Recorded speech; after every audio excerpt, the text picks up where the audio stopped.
Hello, I believe we're live. Hello, internet friends. Caleb here. Just gonna do a little proverb of the day. If you're online right now, just gonna jump into a chapter in Proverbs correlating with the day. Something I'm gonna do as often as I'm available to do it, and go on a discovery into the scriptures together. And hopefully, you'll pick up some techniques. You'll be able to see some new tools and ways to discover more in the scriptures and find out really a better understanding of the Bible and maybe just gain some wisdom along the way. So if you want to remain foolish, then just skip this video. But if you want some wisdom, let's jump in together. So I'm going to go ahead and pull up Proverbs chapter 9.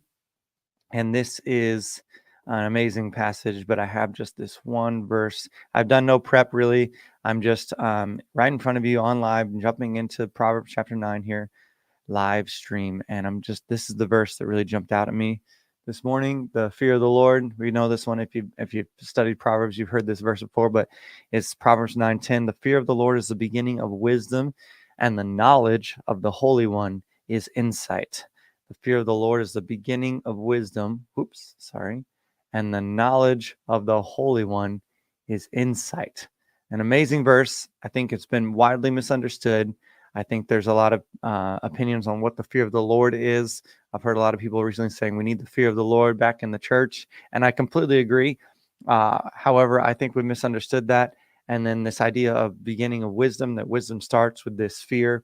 And what is knowledge compared to wisdom? And what is insight compared to wisdom? Are they the same things? What's going on here? So these are some of the thoughts that I read a verse like this and I start breaking it down that way. And so good to see you on here. A couple friends on YouTube. If you're watching this there, definitely comment. If you're on Facebook, comment as well. Love to see interaction. So here's what we're going to do. I love BibleHub.com. This is a free tool. I totally recommend everybody use it. I'm going to put it in the chat, BibleHub.com, and you can do exactly what I'm doing right now. So I'm just going to type in Proverb, spell it right, 10:9. And then, I'm sorry, I did that wrong. It's 9:10. Proverbs 9:10. Yeah. Okay. So first thing it'll give you is all these wonderful different translations of the same scripture, which is super helpful. And so all you have to do is type it in up there, or you can do a little drop down thing. It just takes longer. So I type it in. And then, you have this NIV, NLT. The NLT says, the fear of the Lord is the foundation of wisdom. Knowledge of the Holy One results in good judgment. Let's jump around. King James, the fear of the Lord is the beginning of wisdom. Knowledge of the Holy One is understanding, as opposed to insight from ESV. Look at this amplified. The reverent fear of the Lord, that is, worshiping him and regarding him as truly awesome, is the beginning and the preeminent part of wisdom. It's the starting point and its essence. And the knowledge of the Holy One is understanding and spiritual insight. A lot packed in there. Look at this. Contemporary English. Respect and obey the Lord. This is the beginning of wisdom. To have understanding, you must know the holy God. Awesome. These are just different translations. Here we go. Young's literal. The commencement of wisdom is the fear of Jehovah, and a knowledge of the holy ones is understanding holy ones. Look at that. Very interesting. So first thing is all these different amazing translations, but I want to go a little bit deeper than that and show you how to do that. What I recommend is you either go to the interlinear tab here or the Hebrew tab. I like the Hebrew tab. I'll show you the interlinear first. This is just a word for word, syntax for syntax translation. And I love to point this out, that if you really want a word for word Bible, you have to read it like this. It's not easy to read, obviously. Doesn't make a lot of sense. So that's why word for word translation is kind of a misnomer. What you want is meaning for meaning. What you want to do is get the original meaning of the author of the Spirit and understand that. However, this is very useful. Gives you the Strong's Concordance number at the top, the Hebrew lettering, the transliteration up there, the parts of speech down here. So that's one way to do it. But if I go back, I like this tab, the Hebrew tab right here. It just kind of cleans it up for me, the way my brain works. I don't know. So it's still like the interlinear breakdown, but you can take the different words and, look at them. And what you want to notice is the number over here. So as you're in Bible Hub and you go to you find a verse and you click on Hebrew. If we were in the New Testament, this would say Greek. It would be the same exact thing. And so you just go through and you can click on these different numbers, and it's going to open up a whole new tab with tons and tons of information. So hit me a comment if you're following so far, or if this is helpful. So I want to go to that word, the fear, right here. I don't know how to say it, but if we click on the number 3374, now we get over here tons of different uses. Over here we get the Strong's Concordance, we get an exhaustive concordance, we get the Brown Driver's Briggs, we get all of this information. So as we look at this word, it says a fear. It's a feminine noun. It's from this word. So it gives you the origin of the word. And then it says here, fear, terror, great fear, terror, object of terror, fear of God, reverence, piety. And then it says dreadful, exceedingly fearfulness. It's the feminine of yare. I think that's how you say it. Morally reverence, dreadful, exceedingly fearfulness. So we see that it's not just this idea of being afraid, but it's an idea of reverence.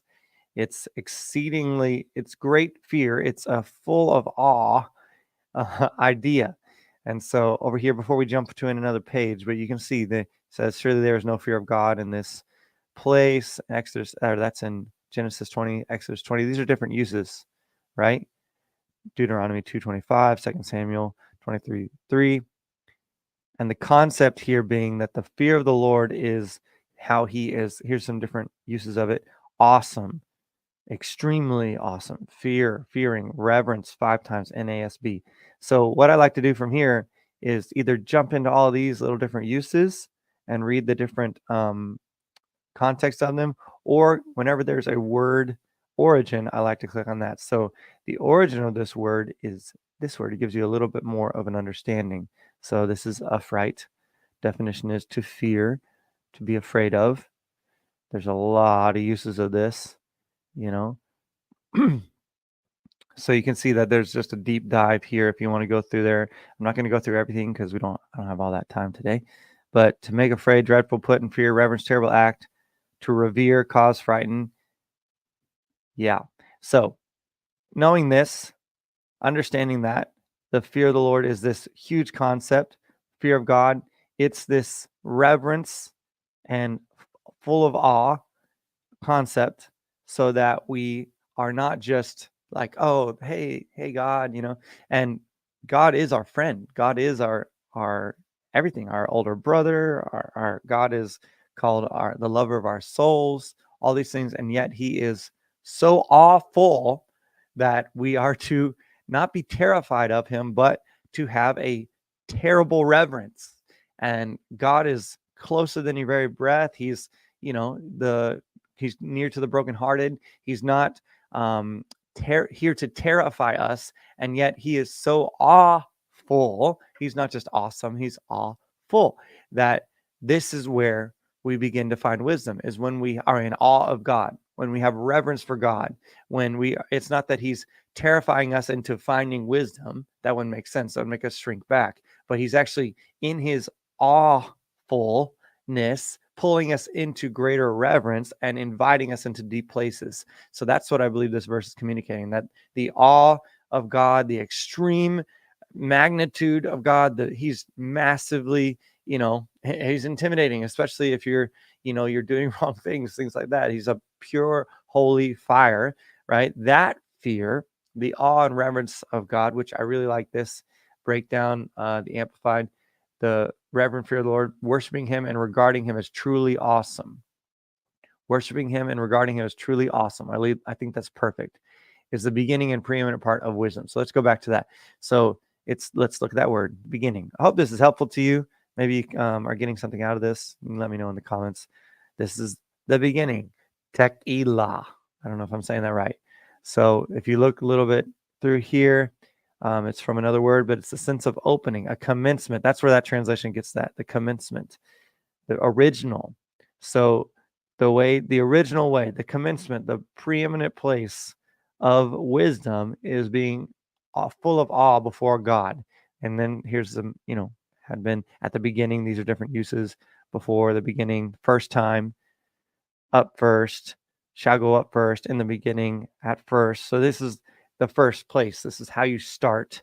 This is how you start and get into wisdom. So The awe-inspiring magnitude of God is how you begin in wisdom. It's the commencement. It's the origin of wisdom. You're not going to have a better starting point. There is no other starting point. But let's look at that word wisdom. I don't know how to say this. I don't know. Wisdom. And it's used for skill in war. It's used wisdom in administration. It's shrewdness of wisdom. It's prudence in religious affairs. It's ethical and religious wisdom. It's the wisdom of God, a divine attribute or energy. His wisdom is in the skies, Job says, by it he numbers the clouds. All these different uses you can look through. The divine wisdom is personified. It was used as a she. Even in this passage in Proverbs 9, she has hewn her pillars of wisdom. And Lady Wisdom is all throughout Proverbs. So, architect and counselor of God in the creation. She builds a palace and spreads a feast for those who will receive her instruction. That's Proverbs 9:1, same chapter. Come on, she teaches in public, gives her pupils the divine spirit. By her discipleship, simple become wise, rulers rule wisely, and those seeking her are richly rewarded. Come on. So divine wisdom personified, the wisdom of man. To get wisdom is the principal thing. Its fundamental principle is to fear God, meaning the more you know of him, the more you know how awful he is. Skillful, wisdom, wisely, wit. It's from this word right here. I can't say it. Skillful, wisdom, wisely. Let's look at the root word. And it means to be wise. To be wise. Exceeding, teach wisdom, to be, make self, show yourself wise, deal never so wise, ever so wise, never so wisely, make wiser. Yeah. So I'm just jumping into the language here to get a better understanding of this verse. So we saw that this awe and reverence, this whoa, you're amazing is how we start. It's the origin, it's the commencement of accessing this person of wisdom, this architect of creation, this the reality of the essence of all things is what I'm picking up here, and then so that's where we got the fear of Yahweh, the Lord, is the beginning of wisdom. Let's look at the knowledge of the Holy One. So here's it's not the word knowledge, it's something different. It's this different Hebrew word here, dath, ath. I don't know how to say it. It's from yada, wow, which means skill or to announce or to speak or to praise. So the knowledge, perception in phrase, skill and workmanship, prophetic knowledge, knowledge and moral quality, knowledge possessed by God, wisdom, literature, discernment, understanding, knowledge, in the highest sense, knowledge in the highest sense of God, including obedience. Wow. So this is cunning, knowledge, awareness, unawareness, wittingly, knowledge, cunning. So not only is there an experience with the person of wisdom, the wisdom of God, but the knowledge of God. So not just the architect and the essence of creation, the understanding of all things, but what things there are, the knowledge, all things. And then the last part of the Holy One is understanding. Knowledge of the Holy One is understanding. So completely different Hebrew word, and understanding. This is the act of understanding, the faculty of understanding, the object of knowledge. So why the knowledge is there. Knowledge, understanding personified, knowledge meaning perfectly understanding wisdom. So a lot packed into here, this verse here. Your understanding is the insight, knowledge, using the different words. I hope this is helpful to you to see how you can break this down. So again, the fear of the Lord is the beginning of wisdom. Knowledge of the Holy One is insight. So the awe-inspired reverence, worship of God is where you start to experience the divine person of wisdom so that you understand what things are, the knowledge, and so that you understand, so that you see what things are and have insight into what they are. That's an amazing, amazing, amazing amount of information packed into one verse. And that's the proverb of the day. Good morning, Nancy. Thanks for being on the live stream. Yeah, so that's what I wanted to do today. I wanted to jump in there and discover some nuggets. Hopefully you got something out of that. You can move into your own study of these things. I just want to spend a few minutes on here and show you how I look into the scriptures. Obviously, that's going to take, I would take that and meditate on it, think about it, roll it around in my mind, and try and receive from the Lord and say, Holy Spirit, what are you teaching me about this? And for me, I can just say off the hip right here, I can say that if I'm just getting a fuller understanding from this verse, that if I want to know the person of wisdom, Lady Wisdom, it starts with worship. It doesn't start with just trying to understand or and go into academia. And I think that's what's important here, that it's the worship of God is the beginning of wisdom, and the knowledge of the Holy One is insight. The awe-inspired worship of God is where you get into wisdom. It's not the study of God. It's not the that comes before knowledge. So wisdom and knowledge are different in this verse. Wisdom is a personified essence of God, the architect of creation, the counselor, the wonderful counselor, the Lady Wisdom person in Proverbs. So worshiping God is how the commencement of knowing the person of wisdom. It's not about getting knowledge first. Knowledge doesn't come first. It's worship first and meet the person of wisdom. And then once you know the person of wisdom, you can be trusted with understanding knowledge. Is this making sense to anybody? That's my takeaway this morning. That's what I'm feeling, illuminated towards this morning. That if I really want to know and understand, I have to first meet the person of wisdom. And the way I meet the person of wisdom is by worshiping Yahweh, worshiping God. It's by going, whoa, Lord, you are amazing. You're incredible in all of your ways. And there is no one like you. There has never been anyone like you. There will never be anyone like you. And I'm here to worship you. I'm here to tell you what I know of you is incredible, and I want to know more. And because in that moment of worship, God begins to deposit himself through the spirit of wisdom. Lady Wisdom there's an encounter with Lady Wisdom. And once you know her personally, then you're able to be trusted with understanding of knowledge. Many of us are trying to get knowledge first, and then we're trying to take that knowledge to God. God doesn't work that way. He doesn't invite us that way. He says, worship first, put your head below your heart, bow your head below your heart, put your spirit above your soul, so to speak, and know me. And when we have a relationship, you can be trusted with facts, and you'll actually understand those facts. So that's my takeaway this morning. Hope that was helpful to you. We are almost at 1,000 subscribers on YouTube. We just passed the 900 mark. It would be great if you're watching this on Facebook or anywhere else to go over to YouTube and subscribe. That would be very helpful. But yeah, I want to bless you with that. The proverb of the day. I'm doing these. If they're helpful, let me know in the comments if this is good. If it's not helpful, and nobody is getting anything out of it, and I'm just kind of nerding out over the Bible, then I'm not going to do it. But if this is helpful, then I will keep on doing it. And if you think it's helpful, please share, subscribe, all the things that will help me know that it's helpful. And we can get more understanding of the word as we jump into these things. So use BibleHub.com, dig around in the scriptures for yourself. Let me know in the comments what you think about this verse. Did I miss anything? Did I get anything wrong? Do you have other thoughts? So yeah, bless you all. Thanks for tuning in, and we'll see you next time.